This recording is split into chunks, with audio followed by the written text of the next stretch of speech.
আমাদের যে সূরার তাফসীর হবে এই সূরার নাম হলো সূরা লোকমান। সূরা লোকমান হলো কোরআনে কারিমের কত নম্বর সূরা? সূরা আর-রুম যেহেতু 30 নম্বর, সূরা লোকমান হবে 31 নম্বর সূরা। এই সূরাটাও মাক্কি সূরা। এই সূরাটার মধ্যে যার নামে এই সূরার নামকরণ করা হয়েছে তার নামটা কি? লোকমান। আচ্ছা, লোকমান কি আল্লাহর নবী না নবী না? নবী না। দেখেন, আল্লাহু আকবার। আল্লাহ পাক কোরআনে কারিমে যেমন নবীদের নামে সূরার নামকরণ করেছেন, নবীদের বাহিরেও আল্লাহ সুবহানাহু ওয়া তাআলা অনেক ওলিদের নামে নামকরণ করেছেন। আল্লাহর ওলিদের মধ্য থেকে একজন হলেন লোকমান আলাইহিস সালাম, আরেকজন আছেন মারিয়াম আলাইহিস সালাম। মারিয়ামের নামেও কোরআনে কারিমের সূরা আছে, সূরা মারিয়াম। মরিয়মও কিন্তু নবী ছিলেন না, তিনি আল্লাহর একজন দিনদার সালেহা আল্লাহর বান্দি ছিলেন, তার নামেও সূরা মারিয়াম আছে। আবার সূরা লোকমান, এই লোকমান কিন্তু নবী না। লোকমান তিনি আল্লাহ পাকের একজন নেককার সালেহিন বান্দা ছিলেন। কেউ কেউ বলছেন তিনি হুদ আলাইহিস সালামের উম্মত ছিলেন, হুদ আলাইহিস সালামের উম্মত ছিলেন। কেউ কেউ বলছেন তিনি শুআইব আলাইহিস সালামের উম্মত ছিলেন। তার বসবাসের স্থান ছিল আরবের দক্ষিণাঞ্চলে একটা অঞ্চল ছিল, যে অঞ্চলের নাম হলো নাওবা। নাওবা বা নৌবা, কেউ কেউ নৌবা বলতো, কেউ কেউ নাওবা বলতো। এখানে আরবির আলাদা ভিন্ন রকমের আরেকটা ভাষা আছে, যে ভাষাকে নবী ভাষা বলা হয়। নবী মানে ওই নৌবা অঞ্চলের যে ভাষা, ওই ভাষার নাম হলো নবী ভাষা। নবী ভাষাটাও আরবি ভাষার মতোই, কিন্তু সেটা আর একটু ভিন্ন রকমের। এবং ওই নবী ভাষাটা আফ্রিকার বিভিন্ন অঞ্চলে এটা প্রসিদ্ধি লাভ করছে। আফ্রিকার অনেক দেশে কিন্তু আরবি ভাষা আছে, আফ্রিকার অনেকগুলো দেশ আরবি ভাষা। এই আরবি ভাষাটা এই নৌবা অঞ্চল থেকে আরবি ভাষাটা ওইদিকে গেছে, এজন্য তাদের যে আরবিটা সেটা হলো নবী আরবি। এই লোকমান আলাইহিস সালামের ওনাদের ভাষাটা ছিল এই নবী ভাষা, এবং ওই অঞ্চলের মানুষ ছিলেন উনি একজন দিনদার সালেহিন আল্লাহর বান্দা ছিলেন, এবং তার উপাধি ছিল লোকমান আল হাকিম। হিকমতওয়ালা মানুষ ছিলেন, মানে খুব পণ্ডিত মানুষ ছিলেন। ওই যুগের একজন বড় হাকিম ছিলেন, বড় পণ্ডিত ছিলেন এই লোকমান আলাইহিস সালাম। আল্লাহ সুবহানাহু ওয়া তাআলা তার কিছু কথাবার্তাকে এত বেশি পছন্দ করছেন, এত বেশি মহব্বত করছেন তার কথাগুলোকে, আল্লাহ পাক ওই কথাগুলোকে কোরআনে কারিমের মধ্যে আল্লাহ পাক তুলে দিয়েছেন। সুবহানাল্লাহ। কিয়ামত পর্যন্ত কোটি কোটি মানুষের সামনে ওয়াইজ ক্বালা লোকমানু লিইবনিহি, সুবহানাল্লাহ, লোকমান কি বলছেন, লোকমানের কথাগুলো তুলে ধরছেন। আরেকটি কারণ হলো লোকমানের কথা তুলে ধরার, যে আরবের মুশরিকেরা লোকমানকে চিনত, লোকমানের সাথে সবাই পরিচিত। মানে লোকমানকে চিনত না এরকম মানুষ মক্কাতে ছিল না, সবাই লোকমানের চিনে। কেন লোকমানকে চিনে? লোকমানকে চেনার কারণ হলো প্রত্যেকের ঘরে ঘরে লোকমানের বই ছিল, একটা বড় বই ছিল। এই বইয়ের নাম সহিফায়ে লোকমান, বইটার নাম সহিফায়ে লোকমান। মানে ওই আমলে আপনারা ছোটবেলায় পুঁথি দেখছেন না, পুঁথি সাহিত্য, সবার ঘরে ঘরে পুঁথি সাহিত্য থাকতো, পুঁথি থাকতো। মুরব্বীরা বসে বসে রাত্রে পুঁথি পড়তো, একজনে পড়তো বাকিরা শুনতো। তো মক্কার লোকদের ঘরে ঘরে সহিফায়ে লোকমান ছিল।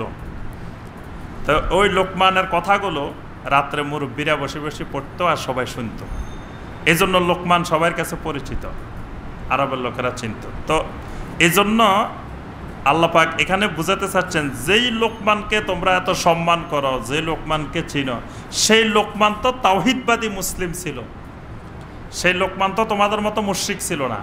তো লোকমানের সহিফা, লোকমানের কথা যদি এত ভালো লাগে, তো লোকমানের ঈমান ভালো লাগে না কেন? বুঝতে পারছেন? দেখবেন এই জাতীয় লোক যুগে যুগে ছিল, এখনো আছে। দেখা যায় যে কারো একটা জিনিস ভালো লাগে সেইটাকে দলিল হিসাবে গ্রহণ করে, আবার বাকিগুলাকে দলিল হিসাবে গ্রহণ করে না। এই যে রমজান মাস আসতেছে সামনে, দেখবেন রমজান মাস আসলে তারাবি কি 20 রাকাত না 8 রাকাত, এটা নিয়ে ঝগড়া শুরু হয়ে যাবে। ঝগড়ার মাস আসতেছে, কেউ বলবে যে তারাবি 8 রাকাত, কেউ বলবে যে তারাবি 20 রাকাত। আমরা বলি যে তারাবি 40 রাকাত, তারাবি 40 রাকাত, কিন্তু 40 রাকাতের কথা শোনা যায় না বাংলাদেশে।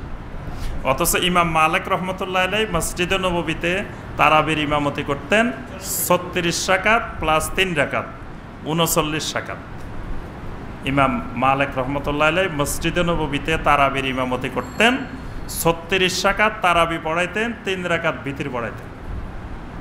এবং তার পিছনে অনেক বড় বড় তাবেঈন ইকরাম সালাত আদায় করতেন। তিনি ছিলেন তাবেঈন, কিন্তু ওনার পিছনে নামাজ পড়তো তাবেঈনেরা, তার ওস্তাদেরা তার পিছনে নামাজ পড়তো। ইমাম মালিকের অনেক বড় বড় ওস্তাদ মুহাদ্দিস, যাদের থেকে ইমাম মালিক রহমতুল্লাহ আলাইহি হাদিস সংগ্রহ করছেন, তাফসির শিখছেন, ওই ওস্তাদেরা ইমাম মালিকের পিছনে নামাজ পড়তো। ওই সকল ওস্তাদেরা এই 36 রাকাত তারাবি পড়তো মালিকের পিছনে। তাহলে তারাবি খালি 8 রাকাত আর 20 রাকাত না, তারাবি তো 36 রাকাতও হয়েছে। কিন্তু তাইলে আমরা 8 রাকাত 20 রাকাত ঝগড়া করবো কেন? দুইটাই বাদ, চলেন 36 রাকাত পড়ি। যেটা নিয়ে ঝগড়া সেটা বাদ দিয়ে যেটা নিয়ে ঝগড়া নাই ওই জায়গায় চলে যায়। 36 রাকাত আর 3 রাকাত 39 রাকাত পড়ি আমরা, কিন্তু সেটা দেখা যায় আমাদের দেশে কেউ বলে না। কেউ বলেছে 20 রাকাত, কেউ বলেছে 8 রাকাত। এখন কথা হলো, যারা 20 রাকাত বলেন তারা সবাই দলিল পেশ করেন কোন জায়গার? Mecca Medina. কয় মসজিদে হারামে 20 রাকাত, মসজিদে নববীতে 20 রাকাত। আলহামদুলিল্লাহ, ভালো দলিল। তো মসজিদে হারামে মসজিদে নববী যদি দলিল হয় সেখানে 20 রাকাত, এই জন্য তারাবিও 20 রাকাত। তো মসজিদে হারামে মসজিদে নববীতে তো খালি তারাবি 20 রাকাত পড়ে না, আরও তো অনেকগুলো আমল আছে, আছে না? মসজিদে হারামে মসজিদে নববীতে ইমাম সাহেবেরা তো আমিন জোরে বলে। তো এটা দলিল হয় না কেন বাংলাদেশে? যে মসজিদে হারাম মসজিদে নববীতে আমিন জোরে বলে, খবরদার বাংলাদেশে আমিন আসতে হবে না, এটা বলার কথা না? তারাবির দলিল যদি মক্কা মদিনা হয়, তা আমিন বলার দলিল মক্কা মদিনা হবে না? তারপরে মক্কার ইমাম সাহেবেরা তো দেখা যায় হাত বাঁধে বুকের উপরে মক্কা মদিনা, সেটা দলিল হবে না? তারপরে মক্কা মদিনার ইমামরা রাফল ইয়াদান করে, সেটা দলিল হবে না? একটা দলিল হবে, বাকিগুলো দলিল হবে না কেন? দলিল হইলে তো ওনাদের সবগুলো দলিল হবে, আর দলিল না হইলে কোনোটাই হবে না। যদি মনে করি যে মক্কা মদিনার ইমামেরা গোমরা হয়ে গেছে, তো 20 রাকাত তো তাদের গোমরাহি। যদি মক্কা মদিনার ইমামেরা আমিন জোরে বলার কারণে তারা ফেতনা ছড়াইতেছে, তো তাদের 20 রাকাত তো ফেতনা। কি বলেন? কারণ মক্কা মদিনার ইমামেরা নাকি এখন ফেতনা ছড়ায়। তো যদি তাদের ওইগুলা ফেতনা হয়, তো 20 রাকাত তারাবিও ফেতনা। 20 রাকাত তারাবি দলিল, বাকিগুলা দলিল না। মানে দলবাজি, তাআসসুব এত বেশি প্রভাব বিস্তার করছে যে আমার দলের সাথে যেটা মিলবে সেটা হক, দলের সাথে না মিললে সেটা হক না, সেটা বাতিল, সেটা ফিতনা। তো এখানে আমরা এই কথাটা এই জন্য বলতেছি যে লোকমান আলাইহিস সালাম তার প্রতি রাতকে রাত চলতেছে মক্কার ঘরে ঘরে। এখন নবী সাল্লাল্লাহু আলাইহি ওয়াসাল্লাম যে দাওয়াত দিচ্ছেন, লোকমানও তো একই দাওয়াত দিছে, কিন্তু নবী সাল্লাল্লাহু আলাইহি ওয়াসাল্লাম তাদের শত্রু, লোকমান তাদের বুজুর্গ, দোস্ত বুজুর্গ, লোকমান তাদের আকাবের। মক্কার মুশরিকদের মুরব্বী হলো লোকমান, মক্কার মুশরিকদের মুরব্বী হলো ইব্রাহিম আলাইহিস সালাম। এখন নবী সাল্লাল্লাহু আলাইহি ওয়াসাল্লামের সাথে তার সাথে শত্রুতা, তাদের সাথে। আল্লাহ পাকের জন্য এই সূরাটা নাজিল করে বলতেছেন যে যেই লোকমান তোমাদের বুজুর্গ, যে লোকমান তোমাদের আকাবের, যে লোকমান তোমাদের মুরব্বী, তো সেই লোকমান আর এই মুহাম্মদ দুইজনে তো একই দলের, একই কথাই বলে, তাওহীদের কথা বলে, সুন্নাহর কথা বলে। তো লোকমানকে মানো, উনাকে মানো না কেন? মানে আল্লাহ পাক এই জন্য কোরআনে কারিমে একটি সূরা নামে রেখেছেন সূরা লোকমান। লোকমান আলাইহিস সালামের কিছু সুন্দর সুন্দর কথা যেগুলো আমাদের জন্য দরকার, আল্লাহ পাক সেই কথাগুলোকে বাছাই করে এখানে এই সূরা লোকমানের মধ্যে আল্লাহ পাক উল্লেখ করেছেন। এই সূরাটি আল্লাহ পাক শুরু করেছেন হুরুফে মুকাত্তাআত দিয়ে। হুরুফে মুকাত্তাআতের মধ্যে আমরা এর আগে আলোচনা করছি যে হুরুফে মুকাত্তাআতের অর্থ আল্লাহ এবং আল্লাহ সুবহানাহু ওয়া তাআলা ছাড়া আর কেউ জানেন না। আল্লাহ রসুল জানলে আল্লাহ রসুল আমাদেরকে জানাইতেন, রাসুল কোনো জিনিস গোপন করেন নাই। যদি নবী সাল্লাল্লাহু আলাইহি ওয়াসাল্লামকে আল্লাহ পাক জানাইতেন এটার অর্থ, তাহলে নবী সাল্লাল্লাহু আলাইহি ওয়াসাল্লাম আমাদেরকে জানাই দিতেন। তাহলে এটার অর্থ জানেন, আল্লাহু আ'লামু বিমুরাদিহি, আল্লাহ রাব্বুল আলামিন এটার অর্থ জানেন। এখন যদি কেউ এটার অর্থ খুঁজতে চেষ্টা করে, তাহলে বুঝবেন এটা একটা আলামত, এটা একটা রোগের লক্ষণ। সে রোগটা কি? পারেন নাই, সেটা জায়েগ, বক্রতার রোগ। কেউ যদি এসব আয়াতের অর্থ খোঁজার চেষ্টা করে, বুঝবেন যে এই লোককে একটা রোগে ধরছে। সেই রোগের নাম হলো জায়েগ, বক্রতার রোগে ধরছে। সূরা আলে ইমরানের 7 নম্বর এবং 8 নম্বর আয়াতে আল্লাহ পাক এই রোগের বর্ণনা দিয়েছেন। আল্লাহ পাক বলেন, ফাআম্মাল্লাযীনা ফী কুলূবিহিম যায়গুন, যাদের অন্তরে এই জায়গের রোগ আছে, ফায়াকুলুনা ফায়াত্তাবিউনা মা তাশাবাহা মিনহু ইবতিগাআল ফিতনা, তারা সবসময় ওই আয়াতগুলোর অনুসন্ধান করে, যে আয়াতগুলোর বল ব্যাখ্যা করা যায়, যে আয়াতগুলোর মাধ্যমে ফিতনা ছড়ানো যায়, এই অনুসন্ধানটা করতে থাকে। এদেরকে এই রোগটার নাম দিয়েছেন আল্লাহ পাক জায়েগ। এই জন্য আল্লাহ পাক এর পরের আয়াতে বলছেন, বান্দা সবসময় আমার কাছে দোয়া করতে থাকো, রাব্বানা লা তুজিগ কুলুবানা বা'দা ইয হাদাইতানা। রব্বুল আলামিন আমাদেরকে হেদায়েত দেওয়ার পরে আমাদের অন্তরগুলোকে বাঁকা করে দিও না, এই বক্রতার রোগ আমাদের অন্তরে সৃষ্টি করিও না। তাহলে এটা বড় ধরনের একটা রোগ। এই জন্য হুরুফে মুকাত্তাআত বা আয়াতে মুতাশাবিহাত, এইগুলোর অর্থ অনুসন্ধান করা, ব্যাখ্যা অনুসন্ধান করতে যাওয়া যাবে না। হুরুফে মুকাত্তাআতের পরে আল্লাহ পাক যে বিষয়ে কথা বলেন সেটা কি? আল্লাহ পাক হয় কোরআনে কারিমের কথা বলেন অথবা তাওহীদের কথা বলেন। কোন কোন সূরায় দেখবেন যে হুরুফে মুকাত্তাআতের পরে কোরআনের কথা, আবার কোন কোন সূরায় দেখবেন হুরুফে মুকাত্তাআতের পরে তাওহীদের কথা।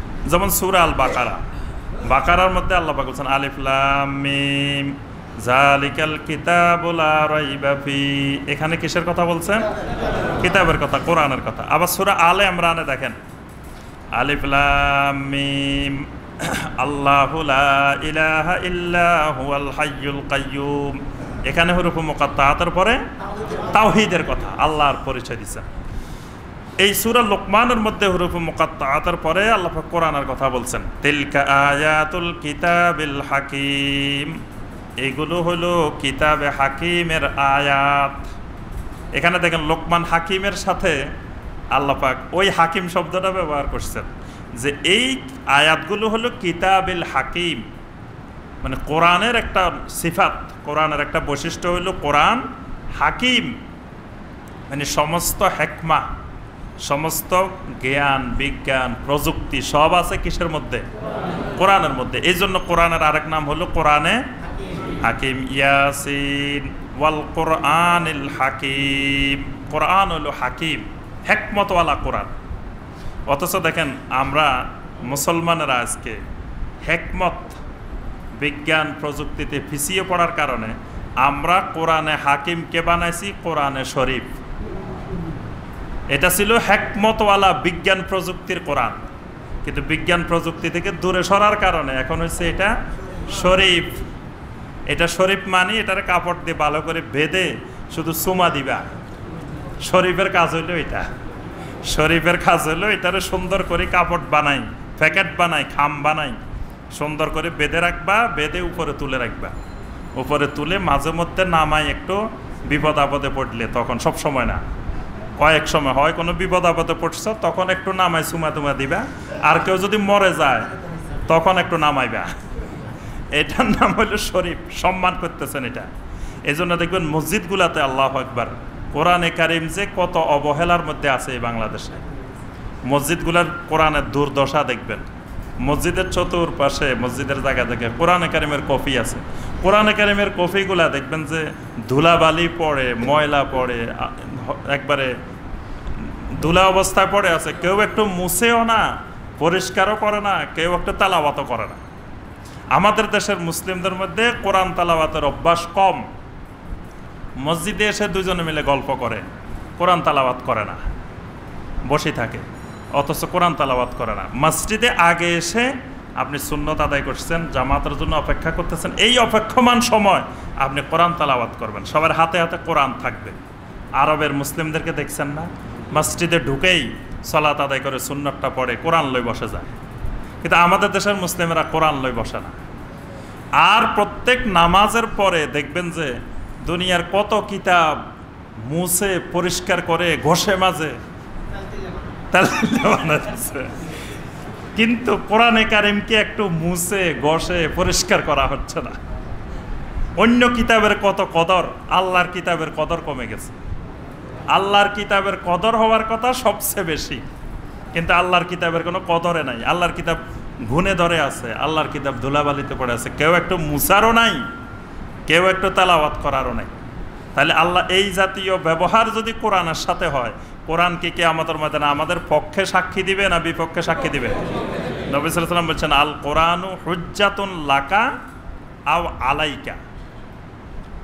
হুজ্জাতুন লাকা, লাকা মানে তোমার পক্ষে। আরবি কিছু শিখেন, আরবি বেশি না পারলেও বাঙ্গা বাঙ্গা কিছু তো শিখতে হবে। শিখে মন কান্নকরের সাথে আরবি বলবেন, এই বাঙ্গা বাঙ্গা এগুলো বলবেন, তখন বলবে যে আল্লাহু আকবার, এ তো কিছু শিখছে কোরআন সুন্নাহ, কোরআন সুন্নাহর সাথে সম্পর্ক আছে। কিয়ামতের ময়দানে ফেরেশতারা জিজ্ঞেস করলে কিছু আরবি বলবেন, তাহলে দেখবেন যে এটা কাজে আসবে, এক জায়গায় না এক জায়গায় কাজে আসবে। আর কোরআনের ভাষা, কোরআনের শব্দকে যদি আপনি মহব্বত করেন, এটা আল্লাহর সাথে মহব্বত হবে। কারণ কোরআন কি? কালামুল্লাহ। কালামুল্লাহ মানে আল্লাহর কথা, আল্লাহর কালাম। আল্লাহ থেকে কোরআনকে জুদা করা যায় না। এজন্য কোরআনকে বলা হয় গায়রে মাখলুক। পৃথিবীর সব মাখলুক, কিন্তু কোরআন মাখলুক না। কারণ কি মাখলুক না কেন? কোরআন হলো হুয়া কালামুল্লাহ, কোরআন আল্লাহর কালাম। তো মানুষ থেকে মানুষের কথা কোনোদিন আলাদা হয় না। এই সূত্র বুঝে নেবেন যে মানুষের কথাটা মানুষের ভিতর থেকে বের হয় না, মানুষ থেকে মানুষের কথাকে আলাদা করা যায় না। মানুষ আর কথা এক জিনিস, কথাটা মানুষের এই শরীরের অংশ। তো এটা যেহেতু আল্লাহর কথা, এটা আল্লাহর অংশ, বুঝতে পারছেন? এই জন্য কোরআন, আল্লাহ যেহেতু মাখলুক না, আল্লাহর কোরআন, আল্লাহর কালামও মাখলুক না। আল্লাহর কালাম হলো গায়রে মাখলুক। তাহলে বোঝা যায় কোরআন এক পাওয়ারফুল, শক্তিশালী কিতাব। এই কোরআন মনে করছেন আপনি চুপ করে বসে রয়েছে, মনে করছেন যে মুছতেছি না আর ইয়া করতেছি না, ধুলাবালি পড়ে রয়েছে মনে হয়। কিন্তু এই কোরআন, এটার বিশাল শক্তি, বিশাল পাওয়ার। এটাকে আমাদের ময়দানে কথা বলবে, এটা অনেক মানুষের জন্য শাফাআত করবে। এই যে রমাদানের হাদিসের ক্ষেত্রে আছে, নবী সাল্লাল্লাহু আলাইহি ওয়াসাল্লাম বলছেন কিয়ামতের ময়দানে কোরআন তার তেলাওয়াতকারীর জন্য, তার আমলকারীর জন্য কোরআন সুপারিশ করবে, শাফাআত করবে। সুবহানাল্লাহ। তাহলে কোরআনে কারিমের শাফাআত করার মতো এরকম পাওয়ারফুল কিতাব কোরআনে কারিম। এই কোরআন হুজ্জাতুন লাকা আও আলাইকা, মানে আরবি ভাষার একটা নিয়ম আছে। আরবি ভাষায় আপনার ইংরেজিতে যেরকম যে দেখবেন যে একটা শব্দের সাথে কোনো জায়গায়, এর সাথে যদি একটা প্রিপোজিশন কোনো জায়গায় অন লাগাইলে একটা অর্থ হবে, ইন লাগাইলে আরেকটা অর্থ হবে। ফুট অন, ফুট অন মানে কি? দেখি ইংরেজি পারে কি না। জি, একটা হলো ফুট অন আর একটা হলো ফুট ইন। দুটার অর্থ কিন্তু বেশ কম আছে। ফুট অন হলো পরিধান করা, আর ফুট ইন হলো, হ্যাঁ আচ্ছা এটা শিখে নেবেন। আমরা ইংরেজি শিখানো আমাদের উদ্দেশ্য না, আমাদের উদ্দেশ্য হলো আরবি শিখানো। হুজ্জাতুন লাকা আর হুজ্জাতুন আলাইকা, এই দুটা মনে রাখবেন। হুজ্জাতুন লাকা, হুজ্জাতুন আলাইকা, এটা নবী সাল্লাল্লাহু আলাইহি ওয়াসাল্লামের হাদিসের শব্দ। লাকা মানে আপনার পক্ষে, আর আলাইকা মানে বিপক্ষে। কোরআন কিয়ামতের ময়দানে কারো পক্ষে সাক্ষী দিবে, আবার কারো বিপক্ষে সাক্ষী দিবে। হুজ্জাতুন লাকা আর একটা হলো হুজ্জাতুন আলাইকা। এক জায়গায় লাম, এক জায়গায় আলা। লাম আসলে পক্ষে, আলা আসলে বিপক্ষে। তাহলে কোরআনকে আপনার আলাইকা চান, লাকা চান? লাকা চাই, আমরা সবাই চাই হুজ্জাতুন লাকা।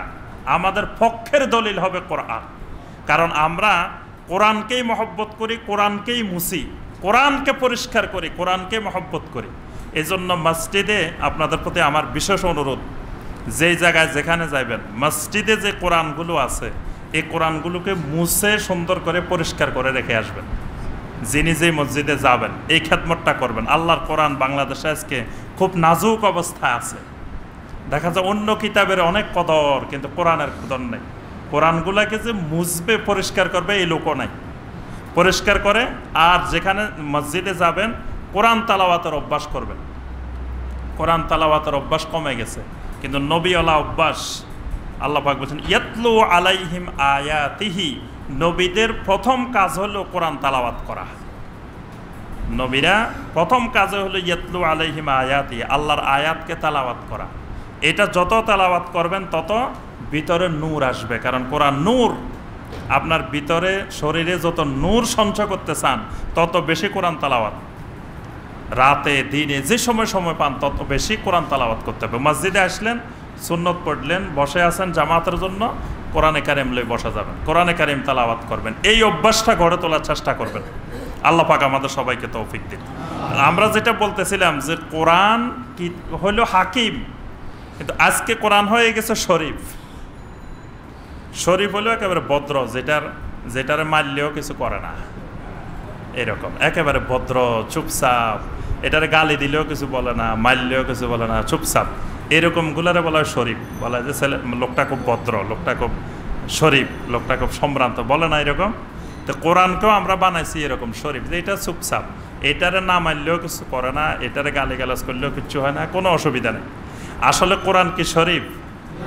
আল্লাহু আকবার। এটার পাওয়ার এখনো দেখি নেই, এটা যে কি পাওয়ারফুল, কি শক্তিশালী। এই জন্য আল্লাহ পাক কোরআনকে বলছেন কোরআনে হাকিম। এটা কোরআনে শরীফ নয়, এটা কোরআনে হাকিম। এটা সমস্ত জ্ঞান বিজ্ঞান প্রযুক্তির কেন্দ্র, এটা হিকমতওয়ালা কোরআন। এখানেও আল্লাহ পাক ঠিক একই শব্দটা ব্যবহার করছেন, তিলকা আয়াতুল কিতাবিল হাকিম। এটি হলো হিকমতওয়ালা কিতাবের আয়াত। হুদাও ওয়া রাহমাতাল লিল মুহসিনিন। এই কিতাবে হাকিম হলো মুহসিনিনদের জন্য হেদায়েত এবং রহমত। সুবহানাল্লাহ। মুহসিনিনদের জন্য এই কোরআন দুইটা কাজ দিবে, একটা হলো হেদায়েতের কাজ দিবে, আর একটা হলো রহমতের কাজ দিবে। কাদেরকে দিবে? মুহসিনিন। সূরা আল বাকারার শুরুতে আল্লাহ বলছেন হুদাল লিল মুত্তাকিন, এখানে বলছেন হুদা ওয়া রাহমাতাল লিল মুহসিনিন। এটা হেদায়েতও দিব, মুত্তাকিনদেরকে একটা কাজ দিবে, সেটা হলো হেদায়েত। আর মুহসিনিনদেরকে হেদায়েতও দিবে, রহমতও দিবে। আর বুঝতে পারছেন মুত্তাকিন আর মুহসিনিনের মধ্যে পার্থক্য কি? এর আগে আমরা একদিন আলোচনা করছি। একজন মুমিনের 4টা স্তর আছে। প্রথম যখন আপনি ইমানের সাথে যখন মুসলিম হইবেন, ইমান আনি যখন জয়েন করবেন, তখন আপনার পোস্ট থাকবে কি? মুসলিম।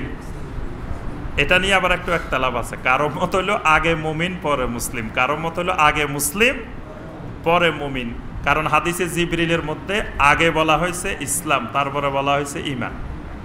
আবার অনেক জায়গায় আগে ইমান বলা হয়েছে, পরে ইসলাম বলা হয়েছে। আচ্ছা, যাই হোক, আপনি প্রথম ইমান আনলেন, ইমান আনি যখন জয়েন করলেন তখন আপনার পরিচয় হলো মুমিন।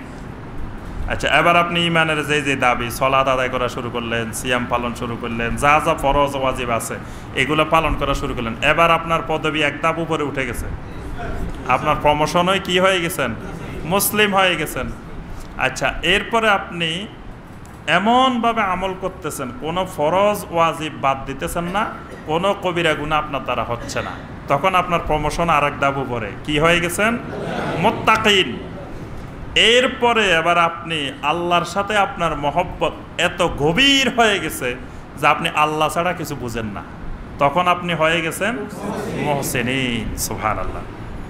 মুত্তাকিন আর মুহসিনের মধ্যে মৌলিক পার্থক্য হলো এটা, যে একজন সরকারি কর্মচারী, তিনি চাকরি করেন, চাকরি করার পরে তাকে যেই দায়িত্ব অর্পণ করা হয়েছে সেই দায়িত্বটা উনি যথাযথ পালন করেন। ওনার ডিউটি সকাল 10টা থেকে বিকাল 4টা, উনি 10টার আগে যান, 4টার পরে অফিস থেকে বের হন। যা দায়িত্ব কোনো ফাঁকিবাজি করেন না, সব করেন। কিন্তু ওনার সামনে কেউ যদি ওনার মনিবের বিরুদ্ধে, সরকারের বিরুদ্ধে কিছু বলে, উনি চুপ করে থাকেন। উনি বলে যে হে বলছে বলুক, আমার এগুলা নিয়ে মাথা কামানোর দরকার নেই। এই লোকের নাম মুত্তাকি। আরেক লোক আছে, তার সামনে তার মনিবের ব্যাপারে কিছু বলবেন, লাভ মারি সে খাড়া যাব, যে আমার মনিবের ব্যাপারে কোনো খারাপ মন্তব্য আমার সামনে করা যাবে না। মানে তিনি মনিবকে, মালিককে এত বেশি মহব্বত করেন যে কেউ তার মালিকের বিরুদ্ধে খারাপ কিছু বলবে এটা সে সহ্য করতে পারে না। এটা হলো মুহসিনিন। সুবহানাল্লাহ। এজন্য আল্লাহর সাথে যার ভালোবাসা, মানে সে আল্লাহর সব হুকুম আকাম পালন করে, কিন্তু কেউ আল্লাহর বিরুদ্ধে কিছু বললে কয় হে বলুক, অসুবিধা নেই, চুপচাপ, এটা হলো মুত্তাকি। আর যে ওইটাও সহ্য করতে পারে না, যে আমার আল্লাহর বিরুদ্ধে, আমার রাসূলের বিরুদ্ধে কিছু বলবে আর আমি আল্লাহর বান্দা হয়ে মুমিন হয়ে চুপ করে বসে থাকব, এই বান্দাগুলোর নাম হলো মুহসিনিন। তো কোরআনে কারীম মুত্তাকিনদেরকে হেদায়েত দিবে, আর মুহসিনিনদেরকে হেদায়েতও দিবে, রহমতও দিবে। সুবহানাল্লাহ। আর মুহসিনিনের দরজা হলো একেবারে উপরে। আর এই মুহসিনিন আসছে কিসের থেকে? এহসান থেকে। হাদিসে জিবরিলের মধ্যে যেখানে দিন শেখানো হয়েছে, দিন তিনটা জিনিস, একটা ইসলাম, একটা ঈমান, আর একটা এহসান। এহসানটা আবার দুই রকমের অর্থ আছে কোরআনে, আবার এটা মিলাই ফেলবেন না। যেখানে আদলের সাথে এহসান আসবে সেখানে এক অর্থ হবে, যেখানে আকীদার এহসান আসবে, ঈমান ইসলামের সাথে এহসান, সেখানে আরেক অর্থ হবে। মানে আদল আর এহসান। ইন্নাল্লাহা ইয়ামুরু বিল আদলি ওয়াল ইহসান ওয়া ইতাই যিল কুরবা, খুতবার মধ্যে আমরা পড়ি না শুক্রবারে, এখানে আল্লাহ পাক বলছেন আল্লাহ তোমাদেরকে নির্দেশ দিচ্ছেন আদল এবং এহসানের। এখানে আদল হলো যিনি যতটুকু পাওনাদার তাকে ততটুকু দেওয়া আদল, তার থেকে আর একটু বাড়াই দেওয়া এহসান। এটা হলো আমলের ক্ষেত্রে। আর যেখানে ঈমান ইসলাম এহসান, এখানে হলো আকীদার ক্ষেত্রে। এই এহসান থেকে হলো মুহসিনিন। আল্লাহ পাক মুহসিনিনের আরো কিছু পরিচয় দিয়েছেন, আল্লাযীনা ইউকিমুনাস সালাহ। মুহসিনিন হলো তারা যারা সালাত কায়েম করে, নামাজ কায়েম করে। তাহলে বেনামাজি কোনোদিন মুহসিনিন হওয়া সম্ভব নয়। ওয়া ইউতুনাজ যাকাত, তারা যাকাত আদায় করে। ওয়া হুম বিল আখিরাতি হুম ইউকিনুন, আখিরাতের ব্যাপারে তাদের ইয়াকিন গভীর হয়ে গেছে। সুবহানাল্লাহ। আখিরাতের উপরে তারা খালি ঈমান আনে না, আখিরাতের উপরে কি করে? ইয়াকিন। এই জন্য দেখেন অন্যান্য ব্যাপারে বলা হয় ইউমিনুন, আল্লাযীনা ইউমিনুনা বিল গায়ব, যারা গায়েবের উপরে ঈমান আনে। কিন্তু আখিরাতের ব্যাপারে ঈমান বলা হয় না, ওয়া হুম বিল আখিরাতি হুম ইউমিনুন বলা হয় না, বলা হয়েছে ওয়া হুম বিল আখিরাতি হুম ইউকিনুন। আখিরাতের বিশ্বাসটা হবে ইয়াকিন, মানে মনে হয় যে আমি দেখতেছি আখিরাত আমার সামনে, এমনভাবে থাকবে মনে হচ্ছে আমি আখিরাত দেখতেছি, এটার নাম ইয়াকিন। এই ইয়াকিন যতক্ষণ তৈরি না হবে ততক্ষণ ঈমান পুরোপুরি আসবে না। কারণ আপনার সামনে, আমার সামনে যদি আখিরাত পরিষ্কার না থাকে তাহলে গুনার কাজ করা আমার জন্য হালকা হয়ে যাবে। কিন্তু যদি আখিরাত আমার সামনে একেবারে ইয়াকিন থাকে যে আখিরাত আমার আল্লাহর সামনে আমাকে জবাবদিহি করতে হবে, আমার কবরে জবাবদিহি করতে হবে, তাহলে আপনার দ্বারা আমার দ্বারা কোনো গুনার কাজ করা সম্ভব না। আল্লাহ পাক বলতেছেন উলাইকা আলা হুদাম মির রাব্বিহিম ওয়া উলাইকা হুমুল মুফলিহুন। এই সালাত যারা কায়েম করবে, যাকাত আদায় করবে, আখিরাতের উপরে ইয়াকিন তৈরি হবে, এই মানুষগুলো হেদায়েতের উপরে আছে। সুবহানাল্লাহ। ওয়া উলাইকা হুমুল মুফলিহুন, এই মানুষগুলাই সফল কাম। সুবহানাল্লাহ। 6 নম্বর আয়াতটি খুবই গুরুত্বপূর্ণ। আমরা 6 নম্বর আয়াতটা তাফসীর করে আজকে শেষ করে দেব। 6 নম্বর আয়াতটা আমাদের বর্তমান সময়ের আলোকেও খুব জরুরি বিষয়। সেটি হলো মক্কা মুকাররমায় নবী সাল্লাল্লাহু আলাইহি সাল্লাম যখন দাওয়াত দিচ্ছেন, তখন কাফের মুশরিকেরা নবী সাল্লাল্লাহু আলাইহি সাল্লামের দাওয়াতকে ঠেকানোর জন্য অনেকগুলো বিকল্প পদ্ধতি চালু করছে। 1 নম্বর বিকল্প পদ্ধতি হলো ইন্না মুহাম্মাদান সাল্লাল্লাহু আলাইহি ওয়াসাল্লাম কাহিনুন। নবী সাল্লাল্লাহু আলাইহি সাল্লাম হলেন গণক, মানে সাধারণ মানুষের গণক বানাইছে। 1 নম্বরে গণক বানাইছে, 2 নম্বরে জাদুকর বানাইছে, সাহের বানাইছে, 3 নম্বরে কবি বানাইছে, শায়ের বানাইছে, 4 নম্বরে মাজনুন বানাইছে। ভালো মানুষের যদি পাগল বানান, যদি সবার কাছে বলতে থাকেন যে অমুক ভাই পাগল, আসলে তার সব ঠিক আছে, তো ভালো মানুষকে যদি পাগল বানান তো 1 মাস 2 মাস 3 মাস পাগল বানাইতে পারবেন, সবসময় কিন্তু পাগল বানায় রাখতে পারবেন না। সাধারণ মানুষের যদি কবি বানান তো উনি হয়তো 2-1টা কবিতা বলছে বা কিছু বলছে, পরে যাই আর কবিরা ধরে রাখতে পারবেন না, কারণ ওনার তো ওই কবিতার জ্ঞান নাই, কবির জ্ঞান নাই। সাধারণ মানুষকে যদি গণক বানান, সাধারণ মানুষকে জাদুকর বানান, এটা অল্প কয়দিন হয়তো চালানো যাইতে পারে, কিন্তু বাজারে বেশি দিন এটা খাওয়ানো যাবে না। তো নবী সাল্লাল্লাহু আলাইহি সাল্লামকে প্রথমে তারা সিদ্ধান্ত নিল যে ওনাকে গণক বলা হবে, জাদুকর বলা হবে, কবি বলা হবে, পাগল বলা হবে, তাহলে মানুষ আস্তে আস্তে তার থেকে দূরে সরে যাবে।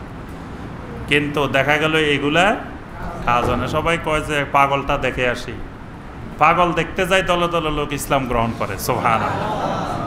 হজ করি যখন সব কাজ শেষ, সবাই কয় যে এই মক্কাতে নাকি একজন পাগল আসছে। তো কত দেশের পাগল দেখছি, ইরাকের পাগল দেখছি, ইরানের পাগল দেখছি, মক্কার পাগলটা দেখি যাই। সবার মনে আগ্রহ যে পাগলটা একটু দেখি।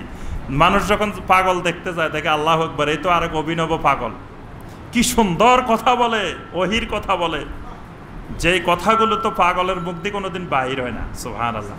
পাগলের দাড়ি থাকে কিরকম, চুল থাকে কিরকম, আর এই লোকের দেখি চেহারা, আল্লাহু আকবার, সূর্যের মতো চেহারা, চন্দ্রের মতো চেহারা এই লোকের। এই লোক তো আরেক পাগল। এই পাগলে কি কয় আগে শুনি মনোযোগ।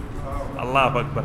এই পাগলের কথা শুনি শত শত লোক ইসলাম গ্রহণ করতেছে। সুবহানাল্লাহ। তখন আবার মিটিং হয়েছে যে যা করলাম সব তো কাজে আসলো না। তখন তাদের সমাজের বড় এক মুরব্বী ছিল, ওই মুরব্বীর নাম হলো নজর বিন হারেস। এই শয়তান মুরব্বীর নাম মনে রাখবেন, মুরব্বীর নাম কি? নজর বিন হারেস। এই মুরব্বী আসি বললো, আরে বেটা তোদের বুদ্ধি শুদ্ধি কম, বুদ্ধি তো নিবি আমাদের থেকে, বুদ্ধি নিবি ওইসব লোকের থেকে যারা 3 পায়ে হাঁটে, 3 পাওয়ালা লোকের থেকে বুদ্ধি নিবি, বিকেলবেলার লোকের থেকে বুদ্ধি নিবি আমাদের থেকে। কারণ তোরা যে একজন সাদা ভালো মানুষের পাগল সাজাইছ, এই পাগল তো বেশি দিন রাখতে পারবি না, পাগল বানাই। ভালো মানুষকে কবি বানাইছ, ভালো মানুষকে এটা বানাইছ, তো এগুলো কি পদ্ধতি হইল নাকি? আমি এমন কিছু পদ্ধতি নিয়ে আসমো, দেখবি যে তোদের সব পদ্ধতি ফেল। আমি এক অভিনব নতুন পদ্ধতি নবী সাল্লাল্লাহু আলাইহি ওয়াসাল্লামের দাওয়াতকে ঠেকানোর জন্য আমি নিয়ে আসবো। সবাই বলে যে ঠিক আছে, আমাদের তো এরকম লোকে খুঁজতেছি। বলে যে ঠিক আছে, আমি এখন সিরিয়া যাইতেছি, শাম দেশে যাইতেছি, সেখান থেকে দেখবি আমি কি নিয়ে আসি। তখন এই মুরব্বী গেছেন কোথায়? শাম দেশে। শাম দেশে যাই, প্রথমে তিনি কিনছেন কতগুলো বড় বড় পুঁথি সাহিত্য, রুস্তমের কাহিনী, ইস্পিন্দিয়ারের কাহিনী, পুরানা আমলের এরকম বিভিন্ন পুঁথি কিনে আনছেন বড় বড় বলিও, এগুলো সামদেশ থেকে কিনছেন। 2 নম্বরে উনি বড় বড় গানের শিল্পী কিনে আনছেন, গায়িকা কিনে আনছেন, গায়িকা, গান গাওয়ার বড় বড় শিল্পী সামদেশ থেকে কিনে আনছেন। কিনে এনে তিনি বললেন, এবার দেখ মুরব্বী কি কাজ করছি, এই পদ্ধতি অবলম্বন করলে কিসের মুহাম্মদের দাওয়াত, নাউজুবিল্লাহ, সব দাওয়াত ফেল আমার এই বুদ্ধির সাথে। কি বুদ্ধি? বলে যে প্রতিদিন সন্ধ্যায় একদিন মক্কার এক গলিতে গানের আসর বসবে, এই শিল্পীরা গান গাইব, এক জায়গা দিয়ে শিল্পীরা গান গাইবে, আরেক জায়গা দিয়ে একজনে রুস্তমের পুঁথি পড়বে, আরেক জায়গা দিয়ে ইস্পিন্দিয়ারের পুঁথি পড়বে, আরেক জায়গা দিয়ে কবিতা পাঠ হবে। এই মানুষ তো এগুলো নিয়ে ব্যস্ত হয়ে যাবে, মুহাম্মদ সাল্লাল্লাহু আলাইহি ওয়াসাল্লামের কাছে একটা যুবককেও খুঁজে পাওয়া যাবে না। কারণ যুবকের যৌবনের খোরাক কি সেটা তো আমি জানি। যুবকেরা যখন গান বাজনা, গায়িকা, শিল্পী পাবে, তখন আর কেউ মুহাম্মদ সাল্লাল্লাহু আলাইহি ওয়াসাল্লামের কাছে যাবে না। কিন্তু তোরা যে পদ্ধতি নিছ, যুবকেরা দেখে যে সন্ধ্যার সময় বেকার বসে রয়েছে, গান বাজনাও নাই, কিছু নেই, তো বলে যে একটু মুহাম্মদের কাছে যাই, তার কথাবার্তা তো ভালো লাগে, লোকটা খারাপ হইলেও কথাবার্তা ভালো, তার কথাবার্তা ভালো লাগে, স্বভাব ভালো লাগে, আখলাক ভালো লাগে, কিন্তু বাপদাদার সাথে মিলে না, দেখি না মিলাইতে পারতেছি না, কিন্তু বাকি সব তো ভালো। এভাবে আস্তে আস্তে যুবকেরা আকৃষ্ট হয়ে যাচ্ছে। কিন্তু এই গান বাজনার মধ্যে যদি মত্ত হয়ে যায়, তাহলে আর এইদিকে কোরআনের আওয়াজ স্তব্ধ হয়ে যাবে। কোরআনের আওয়াজ বন্ধ করার বিকল্প হলো গান বাজনা। তখন এই নজর বিন হারেস ব্যাপক হারে মক্কায় প্রতিদিন সন্ধ্যার পরে গান বাজনার আসর বসত, গায়িকারা গান গাওয়া শুরু করতো একদিকে, আরেকদিকে এরকম বিভিন্ন পুঁথি, আরেকদিকে কবিতা পাঠের আসর। এইগুলো যখন যুবকেরা দলে দলে এইদিকে নিয়ে কোরআনের আওয়াজকে বন্ধ করার জন্য বিকল্প পদ্ধতি, ঠিক ওই শুধু মানে আজ থেকে 1400 বছর আগে এই পদ্ধতি এমন না, এই পদ্ধতিটা কিয়ামত পর্যন্ত থাকবে। এজন্য দেখবেন মুশরিকদের বড় ইবাদত হলো গান বাজনা, এবং পৃথিবীর মধ্যে গান বাজনা সবচেয়ে উন্নত আগানো কোন দেশ? মানে এটা তাদের ধর্মীয় ভিত্তি হলো গান বাজনা, কারণ কোরআনের বিকল্পই হলো গান বাজনা। এইটার থেকে মুসলিমেরা সবসময় 200 গজ দূরত্ব বজায় রাখতো সবসময়, কিন্তু এখন তো 200 গজ না, একটু 1 গজও যাতে গ্যাপ না থাকে, এই জন্য একেবারে কানে ঢুকাই ফেলছে, একেবারে সরাসরি কানের ভিতরে। মানে মুশরিকদের থেকেও আরো আগানো হয়ে গেছে মুসলিম। কিন্তু এটা হলো কোরআনের বিকল্প, কোরআনের বিপরীত। এই গান বাজনা। এই গান বাজনা দিয়ে মুশরিকেরা যুগে যুগে মুসলিম যুবকদেরকে ঠেকানোর জন্য তারা এই পদ্ধতি অবলম্বন করত। যুবকদেরকে দিন থেকে সরানোর আরেকটা বিকল্প পদ্ধতি হলো খেলাধুলা। খেলাধুলায় মত্ত করে দেওয়া, খেলা নিয়ে ব্যস্ত সারাদিন। কিসের দিন, কিসের কোরআন, কিসের নামাজ, খেলাধুলা, গান বাজনা, এগুলো হলো যুবকদেরকে দিন থেকে সরানোর বিকল্প পদ্ধতি। তখন আল্লাহ সুবহানাহু ওয়া তাআলা এই নজর বিন হারেসের এই কাজটার ব্যাপারে এটার পরিণতি কি হবে যারা এই কাজ করবে এটা বর্ণনা করে 6 নম্বর আয়াতে আল্লাহ পাক বলতেছেন, ওয়া মিনান নাসি মান ইয়াশতারি লাহওয়াল হাদিস, মানুষের মধ্য থেকে এমন কিছু মানুষ আছে যারা লাহওয়াল হাদিস কিনে নিয়ে আসে। যারা লাহওয়াল হাদিস কিনে। লাহওয়াল হাদিস কি? আব্দুল্লাহ ইবনে মাসউদ রাদিয়াল্লাহু তাআলা আনহু বলেন, ওয়াল্লাহি হুয়াল গানা, ওয়াল্লাহি হুয়াল গানা, ওয়াল্লাহি হুয়াল গানা, আল্লাহর কসম এটা গান বাজনা, এটা গান বাজনা, এটা গান বাজনা। লাহওয়াল হাদিসটা হলো গান বাজনা।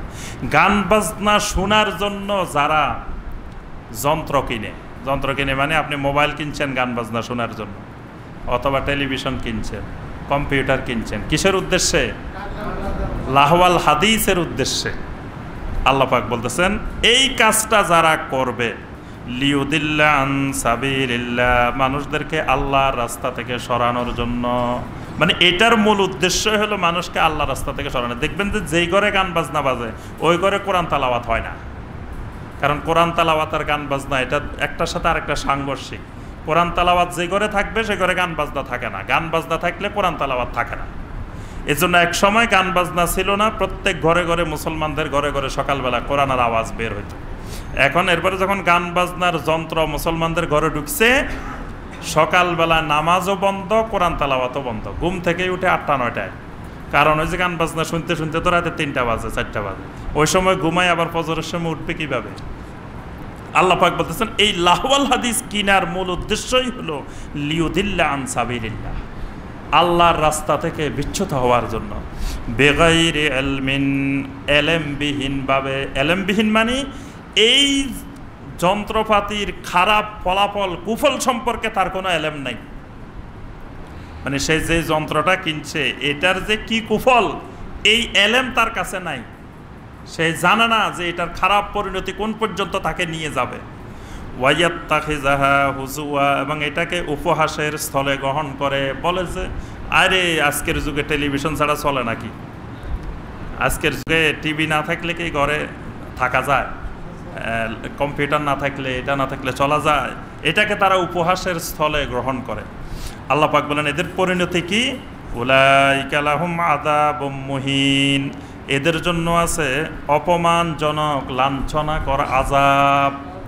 বাস, যারা গান বাজনা কিনে রাখছেন তারা প্রস্তুতি নিয়ে রাখেন যে উলাইকা লাহুম আযাবুম মুহিন, লাঞ্ছনাকর আযাবের জন্য প্রস্তুতি নেন। আর যদি মনে করেন যে না লাঞ্ছনাকর আযাব থেকে বাঁচতে হবে, তাহলে কি করতে হবে? লাহওয়াল হাদিস সরাইতে হবে। লাহওয়াল হাদিস রাখবেন, আযাবে মুহিনের জন্য প্রস্তুতি নিতে হবে। আর আযাবে মুহিন থেকে বাঁচতে হলে লাহওয়াল হাদিস সরাইতে হবে, গান বাজনার যন্ত্র সরাইতে হবে। গান বাজনার যন্ত্র আপনাকে বিচ্যুত করবে আল্লাহ রাস্তা থেকে, আপনার স্ত্রীকে বিচ্যুত করবে। গান বাজনার যন্ত্র রাখছেন, স্টার প্লাস স্টার জলসা আপনি হাজার চেষ্টা করেও বন্ধ করতে পারবেন না, এটা চলবেই। তাহলে স্ত্রী বিচ্যুত হচ্ছে, সন্তান সন্ততি বিচ্যুত হচ্ছে। এবছর রেজাল্ট খারাপ, সবাই বলতেছে বিশ্লেষকেরা যে এই রেজাল্ট খারাপের পিছনে মূল দায়ী ফেসবুক। কারণ এরা পড়ালেখার চেয়ে ওইটা তাদের কাছে গুরুত্ব বেশি। ঘন্টার পর ঘন্টা এটা নিয়ে তারা মহাব্যস্ত। কিসের পড়ালেখা? পড়ালেখা দিয়ে জীবনে কি হবে? ফেসবুক ছাড়া তো চলা যাবে না, ইন্টারনেট ছাড়া চলা যাবে না। আজকে ক্লাস 2তে উঠলে 3তে উঠলেই তার ইন্টারনেট লাগে, ফেসবুক লাগে, সব লাগে। তো এই সুতরাং আপনি যাচ্ছেন আল্লাহ রাস্তা থেকে গোমরা, স্ত্রীকে গোমরা করতেছেন, ছেলে মেয়েকেও গোমরা করতেছেন। সবগুলোর মূলে লাহওয়াল হাদিস। এজন্য আযাবে মুহিন দুনিয়াতেও, আযাবে মুহিন আখিরাতেও। আমরা এই আয়াত সম্পর্কে ইনশাআল্লাহ পরবর্তী তাফসিরেও আরো একটু আলোচনা করব। আল্লাহ পাক আমাদের সবাইকে কোরআনে কারিমের এই আয়াতগুলোর আলোকে আমল করার তৌফিক দান করুন। সুবহানাকাল্লাহুম্মা বিহামদিকা আশহাদু আল্লা ইলাহা ইল্লা আনতা আস্তাগফিরুকা।